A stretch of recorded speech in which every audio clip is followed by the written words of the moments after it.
Some people say that mass immigration into the United States can help reduce world poverty. Is that true? Well, no, it's not. And let me show you why.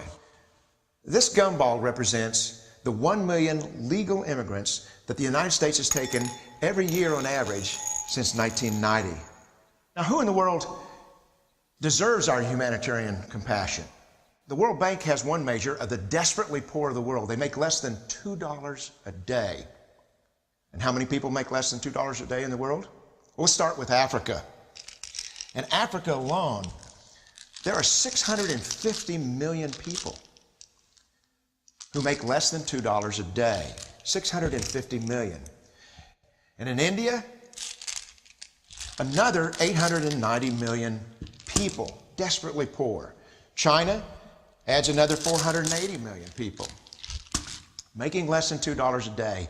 And unfortunately, the rest of Asia has a heartbreaking 810 million people who the World Bank says make less than $2 a day. And finally, there's 105 million of Latin America's population that are desperately poor. All told, the World Bank says there are 3 billion people in the world. 3 billion people who are desperately poor, making less than $2 a day. That's 3,000 gumballs.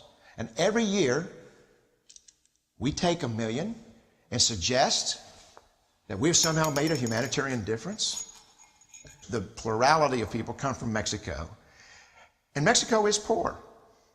How many people in the world live in countries that have average incomes lower than that of Mexico? And the World Bank tells us that that number is these 3 billion plus another 2.6 billion people.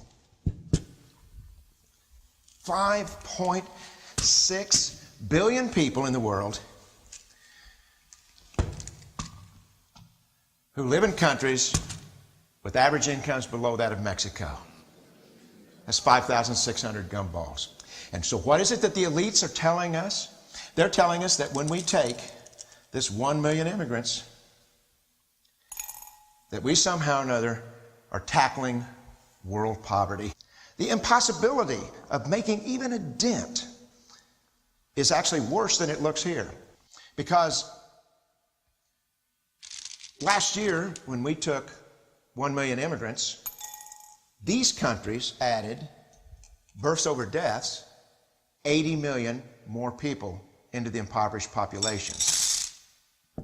And this year, Congress is bringing in 1 million legal immigrants. And this year, according to the United Nations, these countries are expected to add another 80 million people. And next year, you can be quite sure that Congress, unless stopped by the American voters, will bring in another 1 million immigrants. And these countries, unfortunately, will be adding another 80 million people into these impoverished nations. We could take 5 million a year, but we'd never get ahead of what's happening in these countries. Not in this century. Don't you see? Immigration can never be an effective or significant way to deal with the suffering people of the world. They have to be helped where they live. Let's help them there.